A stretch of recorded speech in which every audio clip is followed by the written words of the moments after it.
tutorial tayo mga lods ng brakes natin. Ito kasi yung ating service medyo pasanin nyo maganit na siya kulang na sa pre-play. Napalitan ko ng repair kit ng brake pump, kaya lang meron pa rin siya, maganit pa rin ikutin. Itong gagawin natin ha, sundan nyo lang mga lods. Ito ang procedure nyan.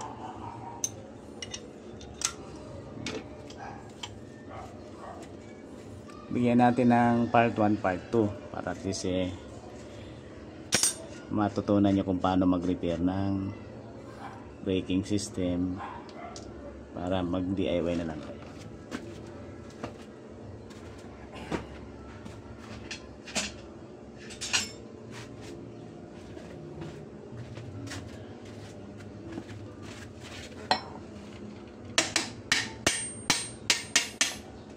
Medyo gumagalaw ang ating camera.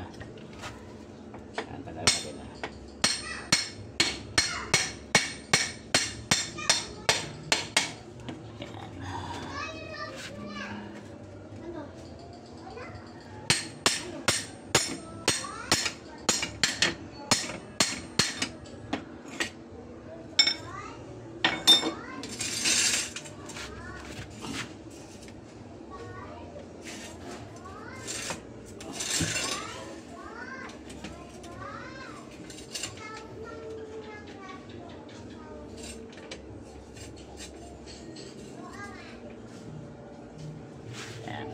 Okay, nakita ninyo.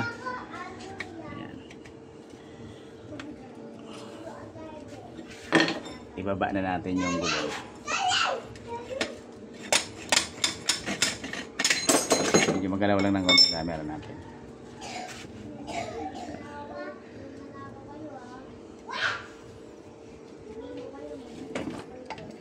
Ayan, nalisan natin yung caliper.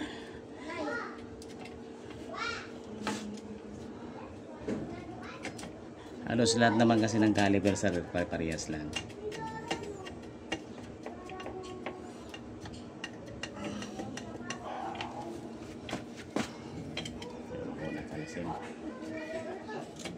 Ayan. Ito yung caliper natin ha. Ito yung sistema ng caliper natin. Ayan.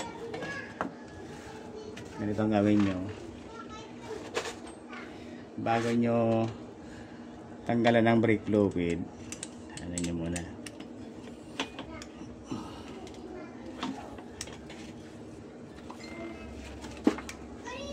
alisin yung pin. Yan, ito yung ano nya, lock ng brake pad, yung mga bolts ng brake pad nya para malis. Yan.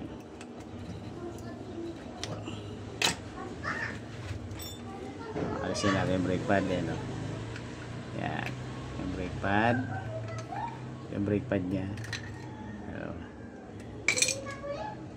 Huwag kalimutan tong ano ha, ingatan to na mawala. Ito yung stopper nya, spring stopper ng brake pad para hindi maalog-alog. May kalawang na yung akin. Tapos kalasin nyo na. Yan. Yan. Yan. Ito yung kanyang bracket, alloy bracket. Ito importante, pag binalik nyo, lalagay ng grasa na may langis para malambot lang siya. Kasi pag ito naman na stock up, kakalawangin siya stock up ay lumabas ng caliper. Iyon naman yung tumatabing ang brake pad.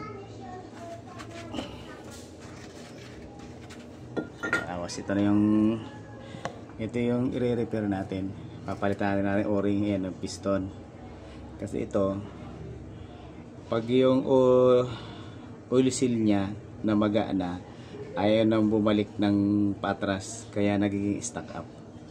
O ngayon, para di kayo mahirapan, hindi nyo na to ginagamitan ng vice grip, kasi ganun ang ginagawa ng iba, o kaya piston remover. Ito, palabasin nyo muna. May laman na fluid yan, oh.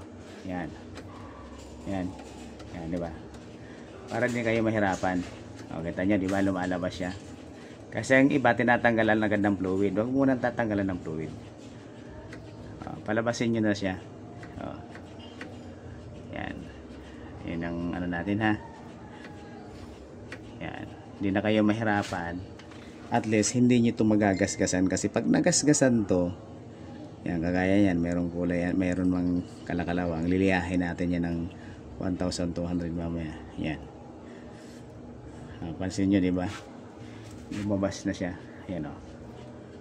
Yan. O, ayan yung pag-repair ng caliper, ha. Procedure. Kasi itong sa akin, sigurado kung maga na to. Tagal na kasi to, 2016 model yung CB ko. Ngayon pa lang siya magpapalit ito. Yan. Tuloy pa natin. Kulang pa sa ano. Palabasin natin. Yun. Lumabas na. Yan. Lumabas na, oh. Ayan, oh. Ito yung tinatawag na piston. Caliper piston. Dapat malinis yan. Walang kayod. Walang kalawang. O, yung sa akin, ano mo, makinis pa. Kaya lang namaga na yung ano natin. Ito yung o-ring natin. Yan yung papalitan natin na o-ring ito. Saka mapapansin nyo, madumi na rin talaga. 2016. Ang tagal na, di ba? Original caliper. Ganun ang ano yan. O, ngayon, bigyan natin ng part 2, ha. Kasi medyo mahaba-haba to. Tatanggalin natin dito, eh. Saka natin lilinisin. Labas.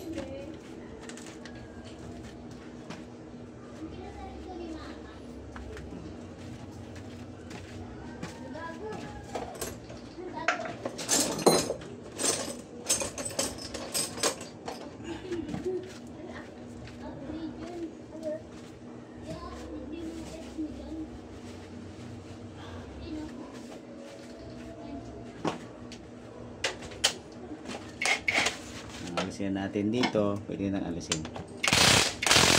Ayan. Ngayon lilinisin natin siya. Ayan. Ito yung oil seal. Ito yung outer nya. Ito yung sa dumi. Yung sa loob, yun yung sa fluid. So, ngayon, pag namaga na siya, ito kasi na, pag namaga na yan, ayaw nang bumalik ng kusa yung piston papasok. Kaya naging stuck up, nagkukoses ng overheating ng braking fluid. Yan, madumi na rin yan ang dumi. Ngayon, panoorin nyo na lang ang part 2 mamaya. May part tayo.